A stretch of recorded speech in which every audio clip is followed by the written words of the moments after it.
so special. Hello, you have arrived at valet service. I'm your girl Fast Pitch, your mental concierge of podcasts. And we're going to talk about society, sex, and common sense. So sit back and let me park you right where you need to be.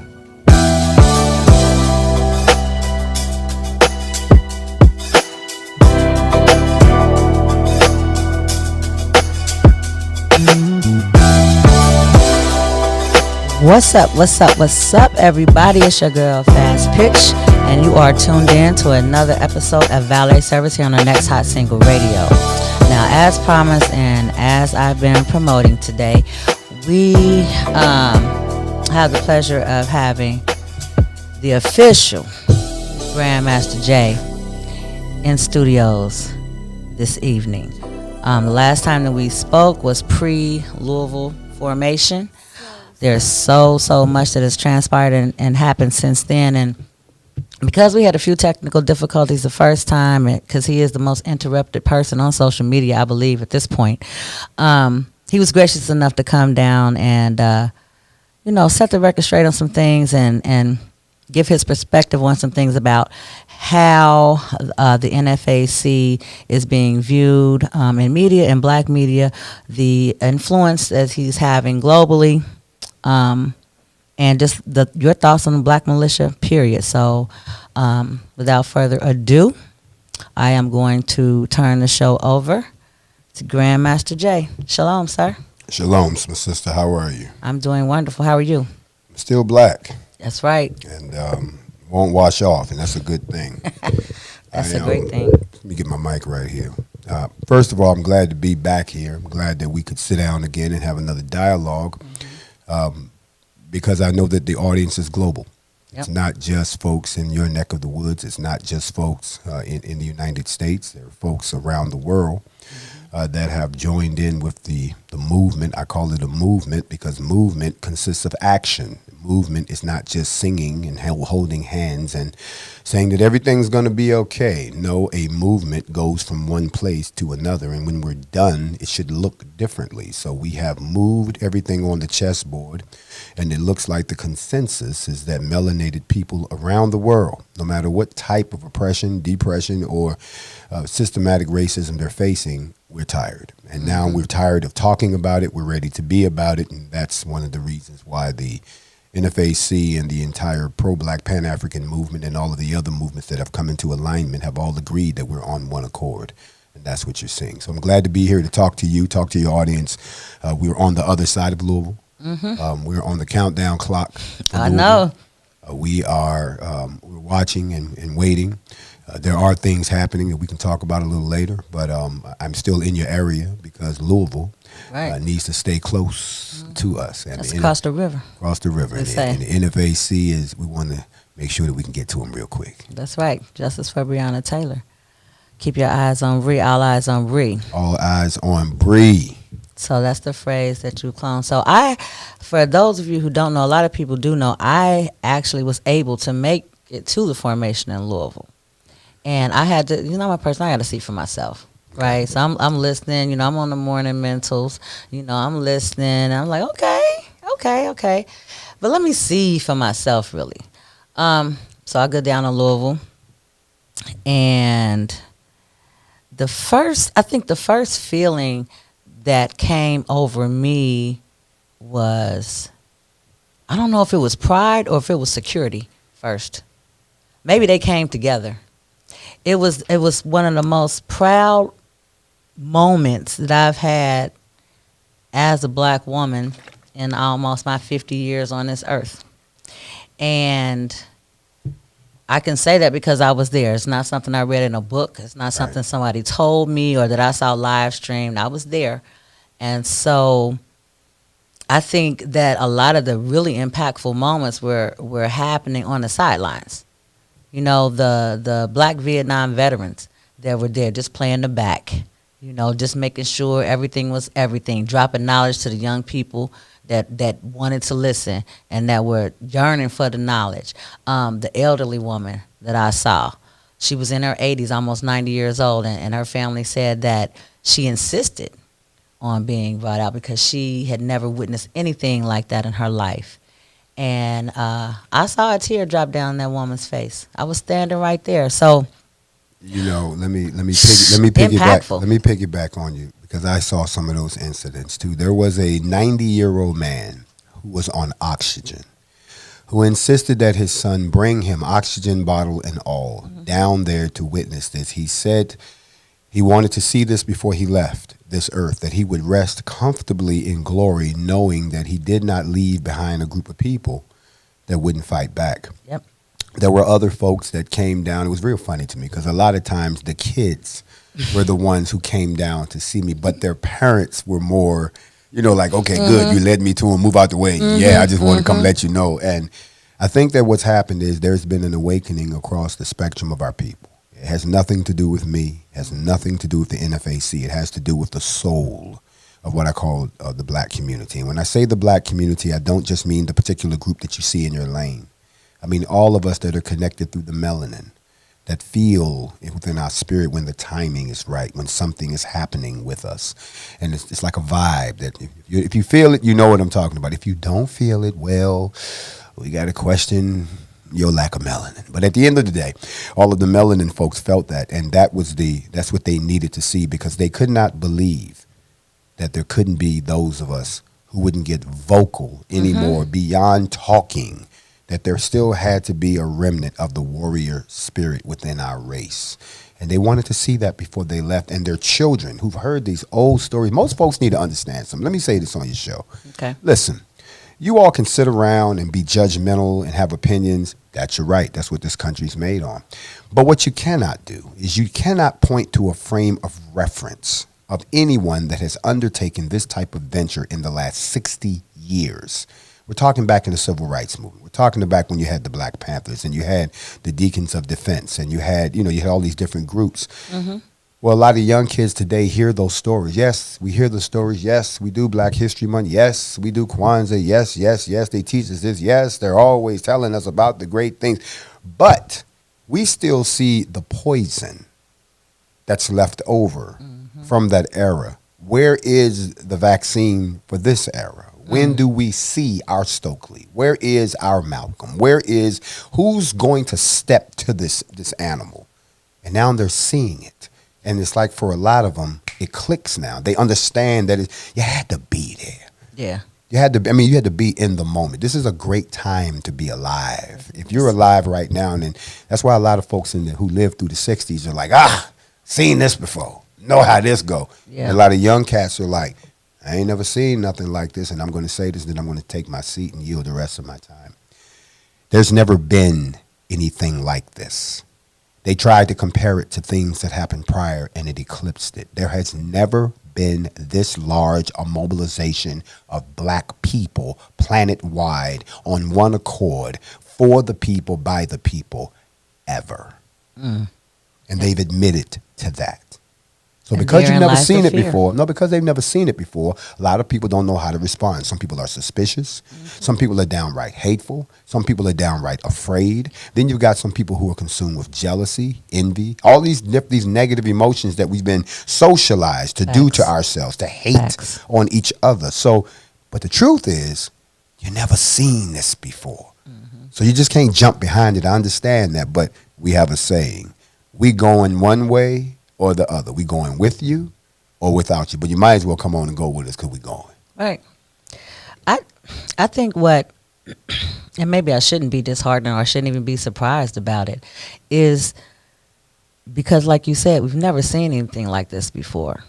So, I mean, you spoke to the young people and how they felt. I'm going to tell you right now, I'm 49 years old, and I have always lamented the fact that I wasn't around in the 60s because I always felt like my spirit belonged there.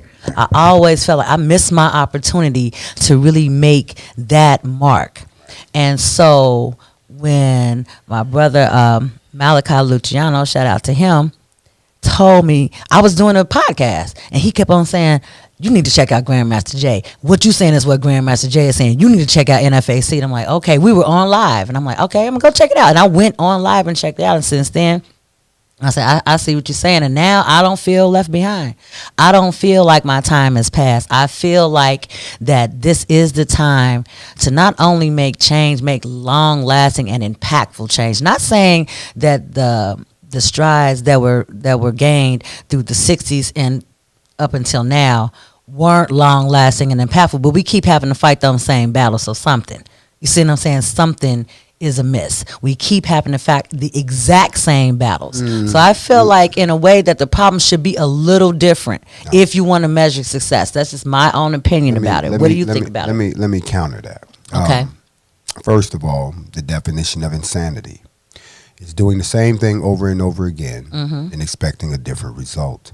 If you're having the same problem over and over again, then you have not addressed the original problem. The civil rights struggle of the 60s was to get us the right to be treated as an equal human being. But they gave us that, but they did not give us what we deserved. They did not give us economic freedom. They did not give us political freedom. They did not give us the ability to determine our own destiny as a people. They gave us the right to sit next to them at a lunch counter, take a piss beside them in a toilet. I'm going to keep it 100 with you. Yeah. That's not freedom. That's peaceful coexistence. In the meantime, they maintained all of the wealth, maintained control of all of the laws, maintained control of housing, education. They even controlled where we could live and where we could develop. And when we got too big, they tore it down. Then they systematically started destroying our structure because they realized that if left to our own devices, the black race would have surpassed the white race in this country long ago in all forms: wealth, power, politics, entertainment. So they knew that, listen, we cannot sit back and this cannot truly be that free of a country. So the last 60 years have been spent in the shadows of the accomplishments of the civil rights movement, and they have slowly engineered ways to roll those accomplishments back. They rolled them back to the point now where they can be obvious. Then, yeah, it's on the books, but. Yeah, we know you're supposed to, but. That's how they're treating us now. Yeah, we know it's wrong, but. There's a whole lot of buts, and they've done those buts by inserting certain laws that circumvent the very advantages that we achieved through the civil rights movement. That's why we're having the same problems. That's why police brutality is at an all-time high. That's why the destruction of the black family, the destruction of black civilization, the destruction of black finances, the destruction has been so complete because many of us have become agents of our own destruction. That's why it hasn't been fixed yet. And the way that it's fixed is just what Malcolm said. There's no such thing as a bloodless revolution. That don't even happen in the movies. So until we are ready to bleed and die for the right to have our equal share of what is entitled to us, until we get over the fact that you're not going to kumbaya and sign and sing and march and chant your way out of this one, they're going to sit back and look at you and say, you keep on doing that, because nothing has ever changed because of that. All that does is let us know that we got you. You're a little uncomfortable. We need to make you a little more uncomfortable, and then you'll be okay. That's not what's happening right now. So I would say, I would counter you to say that what's happening now is I'm just like you. I felt like I missed out too. I walked around for a long time like, man, I cannot believe.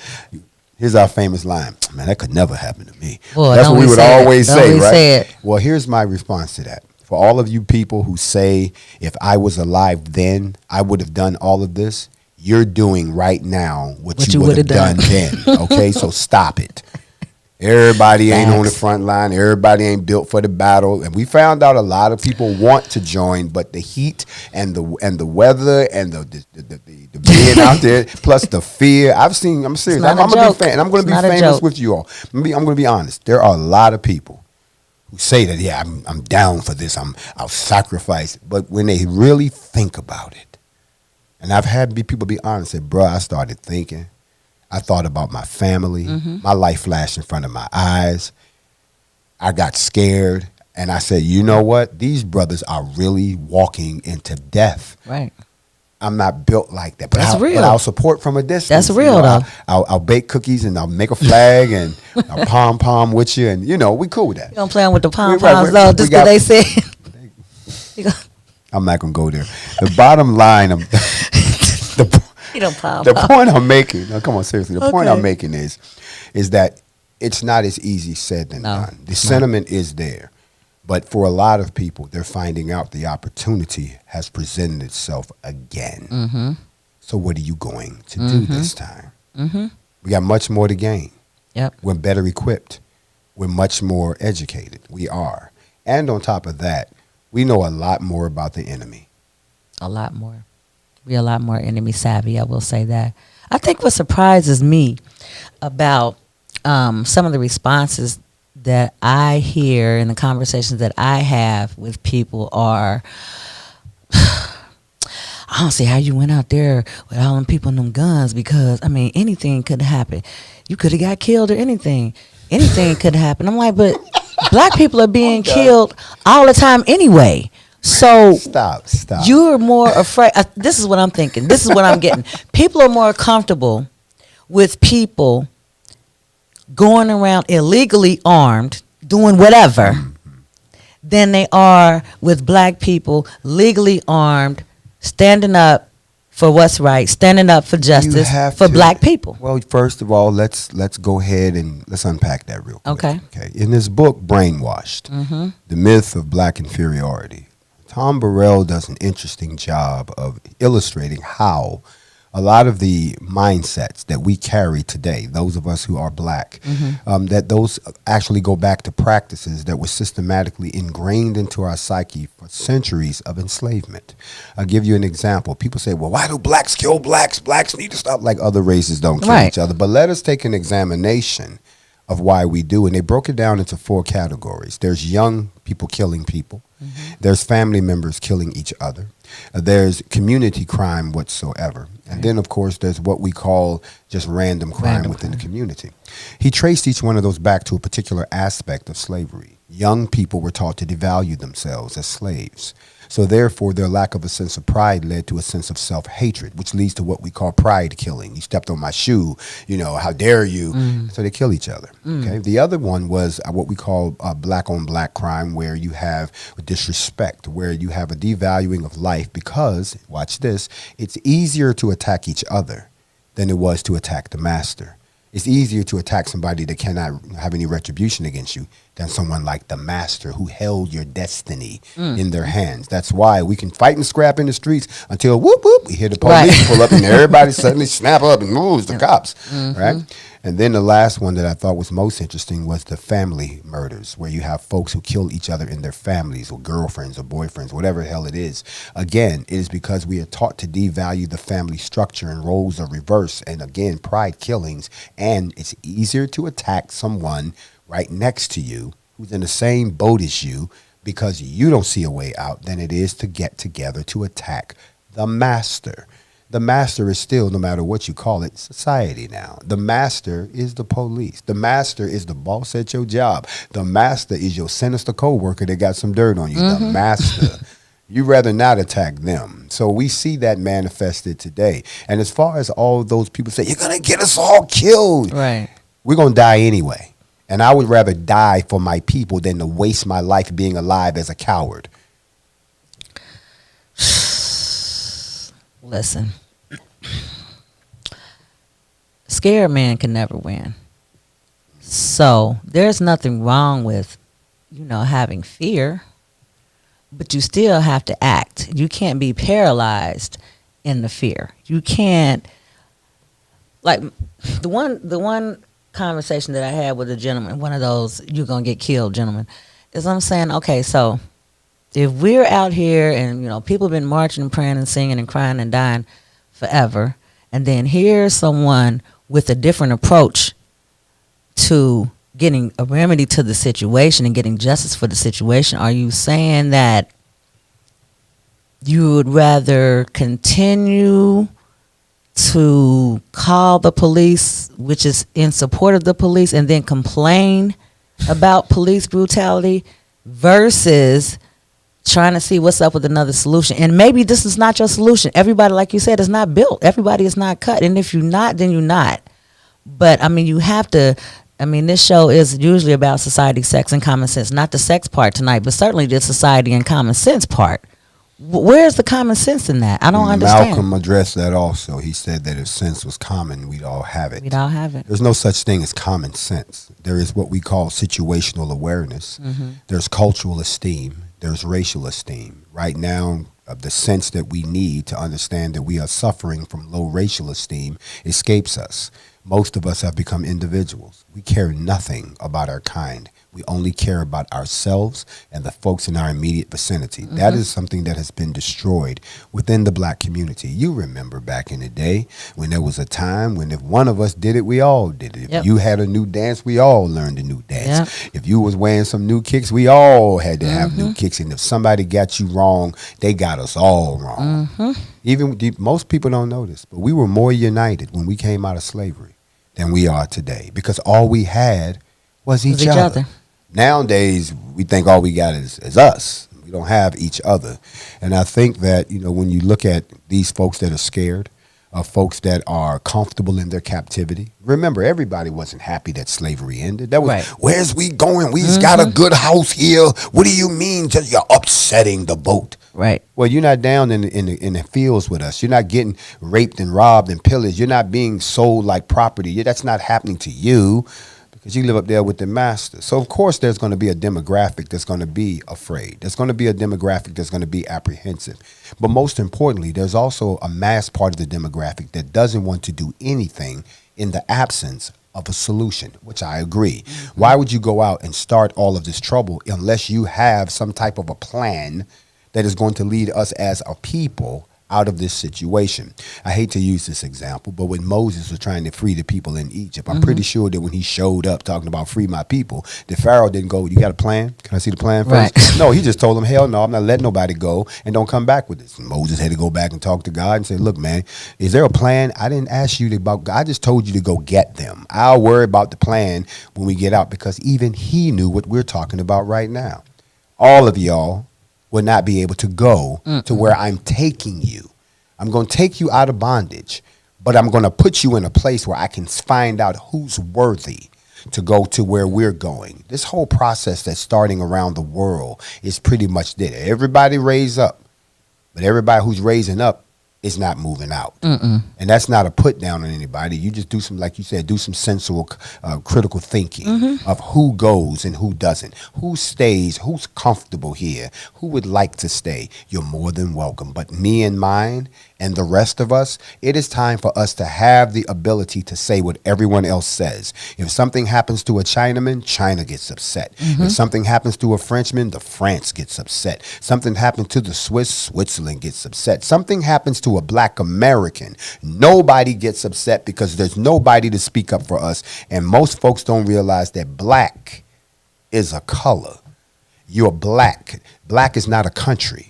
So therefore, you can't get reparations because reparations are paid to a country. You can't get restitutions because restitutions are paid to a country. You can't get any type of human rights of assistance from the UN because that's done for countries. So the 45 to 50 million black folks in the United States, not counting all the melanin ones in Haiti, down in the Bahamas, all down through Guyana, all those folks, we're going to put them to the side because they was dropped off first in the Portuguese slave trade. Those ones who are here in the United States that are afraid of what we're doing don't seem to realize that the ultimate goal is not just to fight racism. It's not just to stand up to police brutality. The ultimate goal is the declaration of all 50 million of us as an ethno-nation within this nation that are political prisoners of the Atlantic slave trade and have the UN say to the United States, what are you going to do for them? If you're not going to give them a space to determine their own destiny and make amends for what you did to them for 246 years and then prior to that 400 years in the Portuguese slave trade, then you must not stop them from exiting your country to go somewhere to build their own ethno-nation. And I'm pretty sure from what I'm seeing, there's a whole bunch of us that have had enough of this, that are ready to go somewhere where we can determine our own destiny. And then as a country, we can sit at the table and say to the United States, now about that 14 trillion you owe us for reparations, you're delinquent. We need to get that. That conversation is never had when reparations is spoken of. The fact that nationhood is required before reparations can even be paid. I mean, it's not by accident that part is not spoken of, because I mean, if you have people crying out for something and they have no way of really legitimately ever getting to that goal, you just let them continue to cry out. So that's not by accident. So for everyone who is pro reparations, and for those of you who say reparations will never happen and can never happen, you've just been given a blueprint on how we get reparations. Period. It's not going to come through, a tax refund or anything like that, a stimulus check, a Trump check, or nothing else like that. It's not going to come that way. So you just heard, and that means it's not going to come overnight. It's not going to come by next year or anything like that. So let me it is a marathon. Let me add something to that, my sister. Mm-hmm. It's not just the money. Mm-hmm. A lot of folks have been brainwashed into thinking that reparations is money. No. True reparations for 400 years of destroying a people and destroying their culture, really you can't put a dollar sign on it. No. I take nothing away from the Jewish Holocaust. I take nothing away from the Japanese internments. I take nothing away from any of those actions.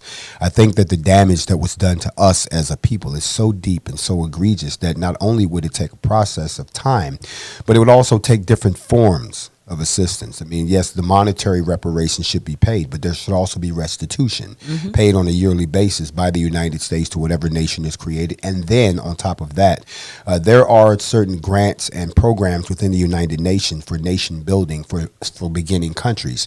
We would be entitled to all of those things. And then the most important part that everyone is skipping over is that any new nation needs friends, allies. People who will defend it. That's part of the deal. In order to stand up the ethno-nation, two countries would have to agree to protect us until we could get on our feet. That means that we would get all type of aid from them. And right now, let me be happy to report that there are 55 countries that have already signed a treaty saying, you get yourself into a nation state and we will back you. That is why the United States is paying so much attention to the NFAC. That is why the Pan-African French Resistance is paying so much attention to the NFAC. That's why the EFFU and the AUU and everyone else, because they see the potential seed, not just for an ethno-nation, but for a new black military force to be reckoned with, backed by 55 nations that are not exactly friendly to the United States. Did you hear that? Not only, I don't really think people may be grasping how impactful what you just said is, because a lot of the reason why other movements were momentary is because you did not have global support. We're talking global. We're not talking regional. We're not talking national. We're talking global. Global. And when you think about, I think us in the United States, we have a tendency to think that everybody thinks the way we think about things, that everybody is aspiring to be how we are in this country, that we are the best thing since sliced bread, and that, whatever. And that's could be furthest from the truth. If you've traveled anywhere, you would know that people are very proud of where they come from. They just want their situation better. So if they can't make it better, sometimes they have to leave. What's the difference? What is the difference? And so I think that people really need to, especially the people, in the scared camp or the y'all gonna get killed camp, really need to sit down and do a deep dive. This is not whenever something, I think a lot of people have the opinion that, the NFAC is trying to be like the black Superman. Like, okay, soon as some injustice happens, dun, dun, dun, dun, here comes NFAC coming to the rescue. That's not, please speak to that, because people have asked me, well, how come the NFAC hasn't come here? Well, how come the NFAC hadn't come near when my brother got shot? Well, that's your brother. What did you do? That was my response, but I'm going to let you speak to that on behalf of the NFAC. On behalf of all of my members of the NFAC that are tuned in, I salute you, NFAC for life. MFs. Y'all know that. And for all the people that have been inspired by the creation of the NFAC, whether it was the Stone Mountain Revenge Objective or the trying to get justice for Breonna Taylor initiative, which is still going on in Louisville, or any of our other endeavors that we've managed to take on, I salute all of you, including all of my partners worldwide. I salute all of you before I answer this. The NFAC is not the global police. It's not the black police. We're not the black Batman. And we're not supposed to run around and address every injustice that's ever happened. So stop. Stop with the why don't we? Because I'm going to come right back at you and say, why haven't you? We are nothing more than regular citizens who have exercised our constitutional rights to bear arms and to assemble in an organized fashion to address grievances to the powers to be. We're doing nothing that you can't do. So stop sitting around waiting for and crying for someone as if we're out looking for a challenge. That's not what we're here to do. We're here to expand the footprint and cause many of you to emulate what we've done and become the experts in your own area and then become affiliated with the coalition. That's why it's a coalition, because we know this stuff is happening everywhere. We know now that cell phones have shown us what's happening all over the country, that there's been no uptick. We're just seeing more of it. Okay. But the problem with that is a lot of the systems that have been in place that keep these things buried, like the Ahmaud Arbery case. If there was no video of that, this guy, for the life of me, I would never have released if I was involved, because of these things reaching the public, and now because of the internet and because of social media. You know, my mother used to tell me that a lie can get around the world 3 times before the truth can get its shoes on. Well, the internet can get around the world 6 times before the lie can even get out good. It's just, it's gone. Right. We know the lie coming. There's an announcement, lie coming. It's gone around the world 6 times. Then the lie come 3 times. Right. And the truth come out like by snail mail. Right. And everybody. Next year. Right. I mean, and I'm going to say this while I'm on your show. Prime example is what happened in Louisville. You know, and it's funny. And you were there, so you can attest to this. A lot of people who weren't there, and I keep saying this, don't run your mouth if you were not there. Right. If you was too scared to be there, shut up. If you had to work that day and you knew that you couldn't make it, shut up. If you told everybody you was going to come and shut it down, but you was instead you was mounting a flat screen TV on the wall when we called, shut up. Okay? Yes, if you were there, though, whether you participated in the formation or whether you were one of the thousands of people, because the whole city came out. See, they didn't show this. Nope. Louisville showed love. I have to give credit to the sisters and brothers in Louisville. The whole city came out, and it was so incredible, but they didn't want y'all to see that. When we went down the street and you couldn't see number of black soldiers Nothing for but. miles, they ain't show y'all that. When we got to the city hall and we and everybody else shut up and won't know, I don't know where they saw who these opposition was. We didn't see none. There was no opposition around us. Shut up. Okay, look, I did see the opposition on the way home. Okay, so look, so like 40 minutes after everything was over, when folks was packing up, putting ARs in the trunk and everything like that, taking vests off, we were leaving, getting back on 64, and to the left on the corner, I saw like 8 white dudes and a German Shepherd. And that was all the opposition that I saw. And they was just kind of but everything was over. Nobody was even lingering. No one was at the park. Everything was over. So that was it. So if that's what they were talking about, I think I saw them do an interview with them, with no one was there. So I'm not sure what opposition. Well, they had opposing views, but they certainly weren't present. No. There is there's a video that's circulating right now. Excuse me for a second. Did you save this? It restarted. Okay, no problem. So Instagram is up. You know, IG. IG is mad. Y'all know they mad. Don't worry about it. We're gonna go ahead and get it back from our folks too. Hold on a second. This is the most interrupted live stream on earth. We have more problems. Everybody else, my man can stay on and DJ for 8 hours nonstop. Not a damn thing happened. As soon as we start talking about the truth, they shut us down. Somebody working third shift got an issue. That's how it is. But let me say this. There's a video circulating that you can see. It's on YouTube where they show these, whoever this Them opposition. 8 dudes in the dog. Well, it doesn't make us a difference. So you have to understand something. When we went to Louisville, We were the ones exercising our constitutional rights. So the city had to give us the same level of support and protection that they give when the KKK comes through. And anyone who shows up who doesn't have the permit, you're now a counter protester. There's no counter protesting for us because we're the folks that are having the event, and we let them know we're not protesters. We're not demonstrators. We don't do any of that. We are a militia. We're an armed force waiting for the order to shoot. That's what a militia really is, okay? We're going to talk about some things. If things don't work out, y'all start shooting up shit. I'm sorry, that's the way it goes. Now, but these counter-protesters that we heard about, we didn't know, we didn't care. I had already cut a deal with the Special Ops Division of the Louisville Metro Police Department to give us a 1-block buffer around our people, and that anybody who crossed that buffer was theirs, not ours. If they got through the buffer, they were ours. But if they stayed in that zone, they were theirs. And 5 people attempted to cross that buffer throughout the course of the day, and they were all arrested. They never even got to us. There's a video circulating where you can see these white militia that showed up, and they was about to come around the corner, and the cop told them, you don't want to do that. And and they were like, well, why not? He said, because if you go around the corner, they're going to wipe you out in seconds. What? And they said, well, we're going to stay right here. They wouldn't go any further. Okay, that's why they was on playing that corner. Right, and then we never saw them. So I can't speak to that. And there's been all these misreported stories. I'm going to tell you what I mean. You were out there. Most people don't know this, but when we got there, the very first thing we did was clear it out. And please, I hope no one gets offended on this show, but this is just the world we live in. We cleared out all the white folks. Sure did. Didn't we clear them out? You couldn't even be out to there. There were no white spectators, no camera people. We said, you got to go.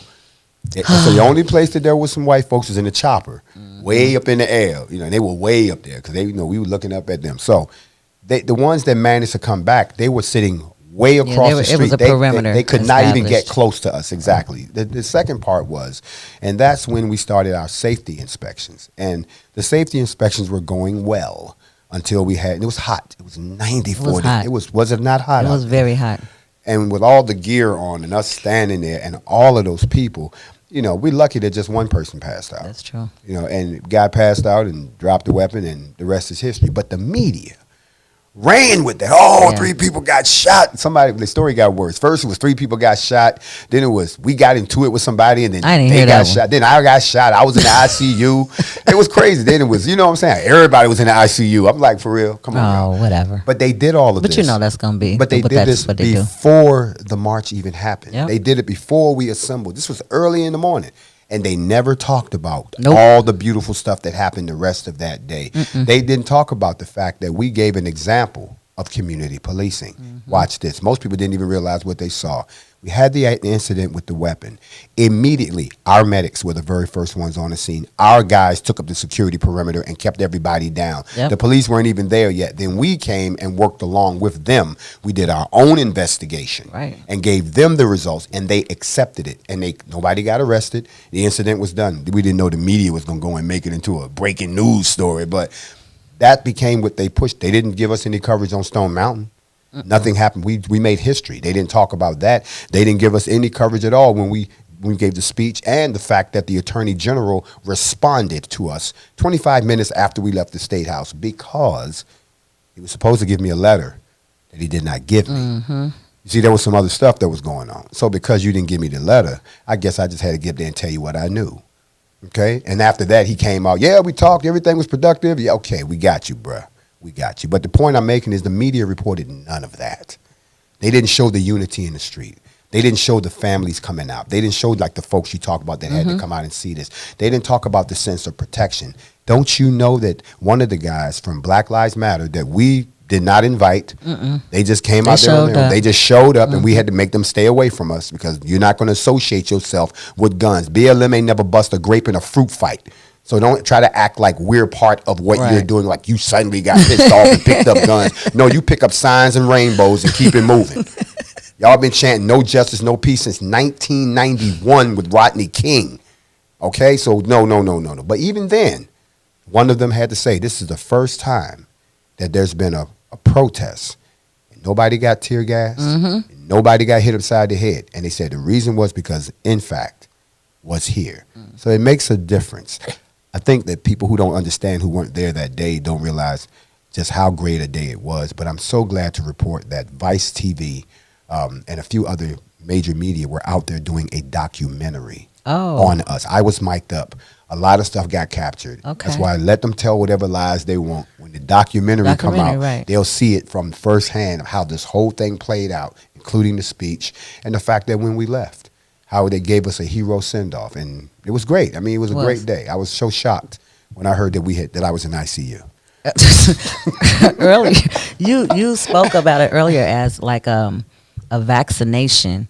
And I mean, that's kind of impactful. Not kind of impactful. It's impactful because I was thinking about the NFAC is almost like a vitamin injection. It's like when I didn't get to make it down to Stone Mountain, but I watch you on IG Live and I pay attention to the comments and I see what the people are saying. And then I saw the people's reactions and responses in Louisville. And it was like, oh, yeah, I forgot about this. Yeah, we are. Oh, yeah, we are these people. Oh, yeah, we are. Yeah, we don't take shit. Oh, yeah, we don't. Like, right. They woke up. They woke up. They woke up, yeah. And it's very powerful because, like I said, the security part of it. And there's been, I guess, conversation, especially amongst black women, about how we no longer feel safe around black men like we used to, or we used to be able to. Yeah. So if I'm walking into a crowd and I see, a bunch of black dudes, why am I hesitant? Right. Why am I feeling afraid? Why do I feel like somebody's going to get on something? There was none of that. Right. And I'm trying to tell you, I don't know when there was a time that I can remember where I've been around that many black men, not to even mention armed, and felt just completely secure, completely safe. It was such a familial vibe. It was familial. It was familiar. It was your family. You know what's interesting is when we were in Brunswick, Georgia, for the Ahmaud Arbery murder, and we went out with his mother to provide security for his mother to a balloon releasing. And I'll never forget, there were these two black women standing in front of me. They didn't know we were behind them. We didn't announce our presence. And his mother was speaking, so their backs were to us. And one of the little kids turned around, little boy, and he looked at me.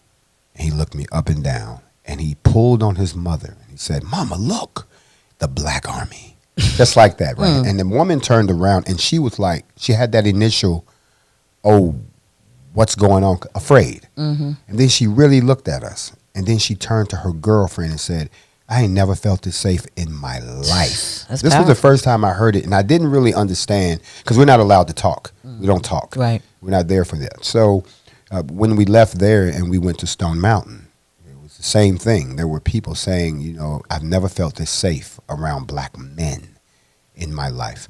But when we went out to Louisville, I'm going to be honest with you, and I'm trying to be just direct with you, because I wasn't used to this, but the love that these people had, black people had for someone who was willing to stand up at last for them, was almost akin to, and I'm just using an example, when I was a young man, how they worshipped Michael Jackson. It was that bad. I could see that. And it was interesting because it wasn't me, it's what I represented. You could see the relief in their face. Took the words out of my mouth. That somebody could now at least speak to some of this mess that was going on. There was one young lady that said, "You opened the Pandora's box. There's a whole lot of stuff in here we got to deal with. Breonna was just a tip of the iceberg, but since you got it open, that's why we've entered into an agreement with the city of Louisville, with the activist groups and with the city community leaders to help them to develop their community policing model, to assist them with the patrolling of some of their neighborhoods, and to also, matter of fact, we're working on this right now. Big shout out to General Taco of the Dark Riders of LA to facilitate a truce between the gangs in that city that have really having a bad time with shootings and so forth, to bring that to an end and to get them involved in this process of unification. They're willing to come to the table. That conversation will be happening here shortly in a couple days. And this is what I mean about not just being secure around us, but brothers and sisters, as you've seen, that are willing to get in the mix and not sit back and say, well, I don't know them people, so I ain't got no reason. That's what I keep hearing. Well, you don't know those people. It's your people. We family. Right. So let me just ask you this, because I know we're getting to that time.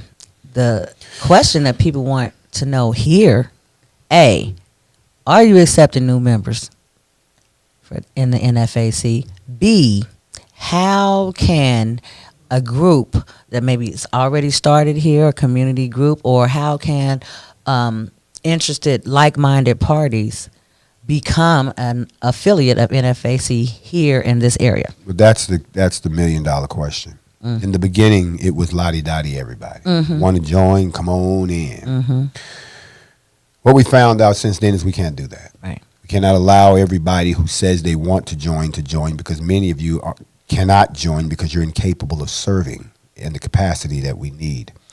What we've also found out is that our people have been systematically discriminated against in the law enforcement and in the judicial system. So you've been robbed of certain privileges that the uphill battle to get them back for you would not be beneficial for this organization. We have gotten people's rights restored that are felons so that they could be a part of us. We have fought some cases where folks already had their rights restored and didn't know it. They got a served document and hadn't activated it. But what we've also found out through the Stone Mountain exercise and through the Louisville exercise is that not everybody's soldier material. I'm sorry. So what we've done at this time is we've stopped taking submissions at this time. Because what we've done is we're going to have to go back and we're going to have to actually tighten up the screening process. Not that people were getting through. It's just that there's some things we've added to make sure that you are, and I'm going to say this again, combat ready. And I don't mean to be out here to try to rival the U.S. Armed Forces, but an armed militia of citizens that they're there for more than desire. You have to be able to bring something to the table that meets our requirements. I have no problem telling you what the base requirements are on this show. Okay. And some folks find them offensive. Please We don't care. That's the first thing. We didn't ask you to join us. You asked to join us. Rule number 1, you have to be black, period. No ifs, and or buts about it. No waivers, no discussions, and no nothing. This is by us, for us. We have to learn to work together with each other without having anybody else in the mix. I don't care how much they want to help, be helpful, feel the same way. That's cute. Put that in the parking lot. Malcolm said, before we can learn to love another people, we have to first learn to love ourselves. And this default self-hate that we have is the poison, that is the acid that prevents us from getting together. So this organization is an exercise in black unity. It is an exercise in being on code. It is an exercise in group economics. It is an exercise in black racial esteem. It is an exercise in the development of the foundation of a militant response to continued racism that has been systemically affecting us for almost 400 years. So that's the first requirement. And anyone who says, well, they're being racist, you can't be racist. The reason we can't be racist is because racism means the ability to determine the full outcome of a people, irregardless of what they can say or do about it. We've never had that power over anyone for the last 400 years. We're in an abusive relationship, and we don't like being abused anymore. So we're angry and we want to fight back. Doesn't make us the abuser. We're still the victims. So that's the first thing. The next requirement is 21 years and older, and it's been that way since the beginning. Don't believe the lies that, they went down to Atlanta and shot an 8-year-old girl, then they arrested a teenage boy. He wasn't even a member of our organization and couldn't have been. 21 years and older, preferably ex-military. If you're ex-military, fine. If you're not, you're still going to have to go through some training with us to prove that you're tactically proficient, that you won't panic in the event of a firefight. The next one is, I'm sorry, this is going to rub some people the wrong way, but if you work for the Department of Corrections or you are a former police officer, you cannot join us. No 12. Anyone who's ever been a part of that organization, which is a culture. It is a culture. Yes, you may be a good person, but we cannot have you make the jump from that culture to this culture because you might have a flashback. And because we learned our lessons from COINTELPRO and Operation Black Messiah and all the lessons that J. Edgar Hoover taught us, we would not open ourselves up. There are people running around who want to hope the worst. They're infiltrated. They're a snitch. No, we're not going to let you infiltrate us, and you're a snitch. You're the agent, because if an agent is doing what I'm doing, then I have to ask an agent for who? What kind of program is this? You're going to get us all killed. Do I look like I'm trying to get y'all killed, or do I look like I'm trying to lead us to liberation? So those are the qualifications at the very outset before you even apply. Okay. Then once you apply, you will undergo a background check. We will verify your criminal record. We will verify that you are who you say you are. And then after that, if you have any other type of qualifications that are an asset to, then we'll talk about that at that time. If you pass through that phase, then you have to go through what we call a chapter organization, which means you have to have enough folks in your area to form a chapter. Y'all hear that? The number, the minimum number is 5. The maximum number is 15. Okay. Once you have your chapter assembled and you provided all that information for us to go ahead and get you through the background process, and we find out that you're not someone that's actually detrimental to our organization, there's one last requirement. You can't have any affiliations with any organization that we don't rock with, starting with Black Lives Matter. Hear that? No BLM. You can cancel that. Don't even think about us. Keep on doing what you're doing. Wave flag. Keep on singing songs. Okay? Don't come our way. We have nothing but disgust for you at this time, and I've made that public. This is nothing new. If you are a part of an organization that is sexist, if you're all for women, that's it. Don't call us, because we're all for everybody. We're black first. Everything else second. That's why you see sisters out there holding the front with us. My entire bodyguard legion is nothing but women. I don't trust men, because every great leader that we've had has been killed while in the care of black men. That's true. So thank you, Prince T'Challa, for giving me that idea. Now, in the meantime, the other piece to that is once you've got your chapter established, okay, you have to reach out to us, because you're not sanctioned until we swear you in. Okay. And you're only sworn in the heat of fire. That's why you saw us swear those people in at the formation. You have to come somewhere and show us you're willing to put your life on the line before you can wear that title. And once you've done that, you've been baptized by fire. You saw it. They all get the oath. The same way we went up Stone Mountain. Everybody was scared, sweaty, didn't know what was going to happen. I don't talk smack. They thought that people was going to come over the hill with sheets, and there they are over there.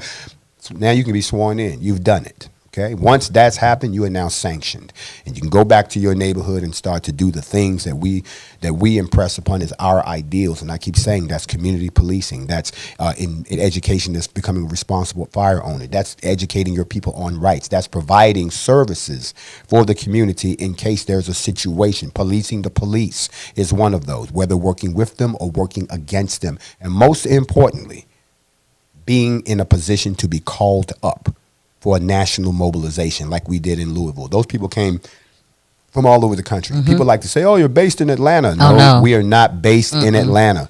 And so stop it. We just showed up in Georgia twice, because that's where the problem was. Right. So don't sit around and start thinking that the NFAC is there to come to, like, for instance, places where we cannot come unless you understand the implications. So by joining and starting a chapter in your area where you're familiar with your dynamics and your laws, it assists us in growing the coalition. For instance, I couldn't march the NFAC into Chicago. Right. Because the gun laws of Illinois do not allow us to even open carry. We would be fighting from the plane all the way to where you were. It would be all out war with the police if we did that. So stop asking for something that you can fix while you're there.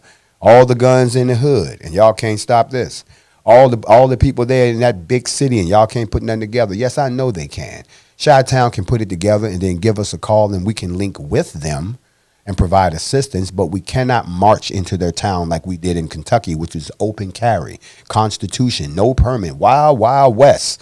So we can come into a place like that, but we cannot come into places like California where open carry is banned because of the Panthers. We can't come into New York City because guns are banned. We can't march into some of these places because they've already used the law to shut things down. And we've told people, you were on the steps, you heard what I told them. You have the power in your hand to change the law. Then you can have the basis for things like that. So to join, like I said, those are the qualifications. They're very basic: age, race, your affiliation with law enforcement, ex-military, and you must now. We've got some other qualifications. You must now own a certain type of weapon. You can't bring your granddaddy shotgun no more that you had in the back of the caddy. You know what I'm saying? The Right. joint that ain't been fired since 1972. Yeah. You know, we ain't doing that no That's more. needed, Right. right? We not doing that no more. And not only that, you also have to bring us proof of your last marksmanship record. There you go. That week. You can't. When last time you shot? Oh, I shot last week. Let me see a sheet. Mm-hmm. And we're going to call it the range. Was this bro in there? So you can't bring nobody else's stuff. Right, nobody We else's sheet. So, you can't do that no more. So that's how. So if you've already got an organization in your town and you want to align with us, reach out to us at info@blacknfac.com. Reach out to us and write out, hey, listen, this is what we've been doing. We think we align with you. Let's get in alignment. No problem. We'll reach back out to you. But what we will not do is, and this has actually happened, let me be honest, we will not sanction people who have their own agenda and then something happens in their city and the first thing they want to cry, I'm part of NFAC. right. And we're like, no, you went out there and murdered him on your own. Right. Okay, we didn't give you no instructions. You're not even supposed to be out there doing what you was doing. Right. What are you doing out there? Well, I want to, no. Yeah. This is not blanket protection. That is not how we move forward. Right. I mean, that's growth. And that's what I think people need to realize. The NFAC, I mean, it's grown so fast. Look, when I first started watching your videos, I think you had 40 something thousand followers. It's like 140 something. And this is like in some. I actually had only 3,000. Did you? I saw 3. I thought it was 30. So it was 3,000. Now it's 140,000 or something crazy. It's grown exponentially, and you have to tighten things up. So you have to have more regulations. You have to have steeper requirements. You just have to. And so for the naysayers and people that are very, very critical, you'll find out if ever you venture out to try to organize anything.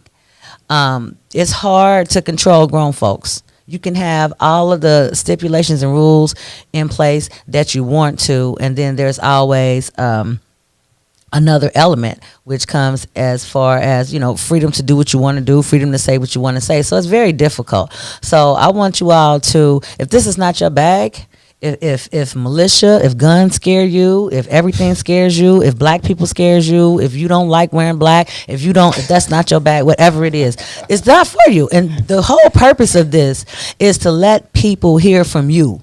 Because it doesn't matter if I was there and I say, I can't speak for the NFAC, and the things that I was hearing, I just felt like they needed to be addressed. So he just told you what to do. It's no open memberships. You baptized by fire, you got to show up, pull up. You're going to have to pull up, or if you have an organization, or if you can find 5 to 15 like-minded people that can, meet the qualifications, then you may have something. And the contact information, info@blacknfac.com.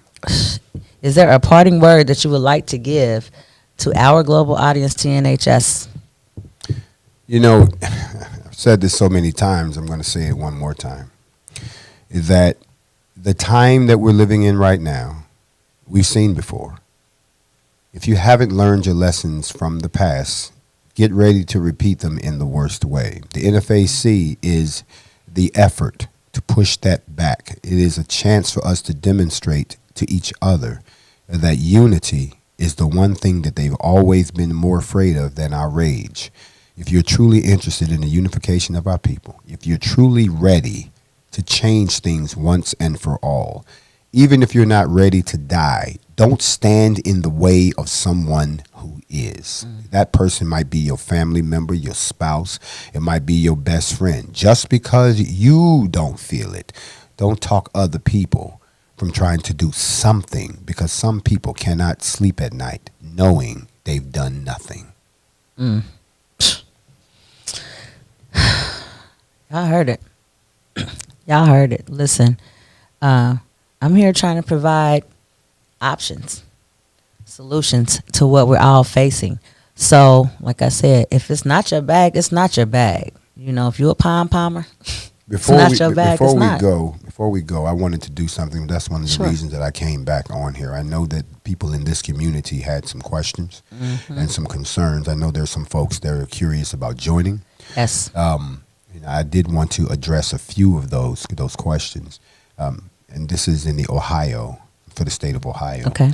You are in a unique position. You live in an open carry state, one of the most liberal open carry states in the country. If you're looking at forming any type of a militia, or if you're looking at standing up for your rights the way that we did with all of the issues that may be going on, just remember one thing. You're in probably one of the best situations to actually create an organization that can make an impact that will be felt around the nation. For the rest of you all who live in some of those other states, I just wanted to say this, that find out where like-minded people are, not just in your state, but in other states. We plan to have the Million 2A formation. The Million 2A Second Amendment formation. 1 million black guns in one place at one time. Wow. And when that happens, whether you are a student of the Most High or whether or not you still worship the slave master's church, it doesn't make a difference. What we're doing is prophecy fulfilled. It is the rising of the army of Israel. 1 million black guns in one place. The only way that comes together is if small units form and then clump together. So begin that process now, because the 1 million black guns is going to be called quicker than you think. Yeah, well, we definitely have some soldiers here that's ready. I know my people, Mr. Rufus Johnson, he does CCW training. He's in the process of getting a all-black-owned gun range and tactical training center. So, yeah, so we definitely have people here that are ready, want to align. I already have people in place, and they're ready to go. So we have heard it from the official Grandmaster Jay of the NFAC, the Not Fucking Around Coalition. Not effing around, not fucking around. So sorry, Mom. That is what it is. So for those of you who have, additional questions, you've heard, he's answered just about everything that those people have asked me. He's given contact information. So I would suggest you do your due diligence. If you're really serious about it, you're going to have to pull up. And if you're really serious about starting something, you're going to have to get your folks together and get your training together, get your fitness together. Let's get our fitness together. Let's do, that's important. Okay, and fitness is important. You got to have heart, but it ain't no good if your heart gonna stop every time you walk a quarter mile. So we got to get our fitness and stuff together, and me included. I'm on a journey, so we're gonna do that. That's all part of Black empowerment. So this is your girl Fast Pitch for TNHS Radio Valet Service. My brother Grandmaster Jay. Thank you very much. Thank you, Sister Uhuru.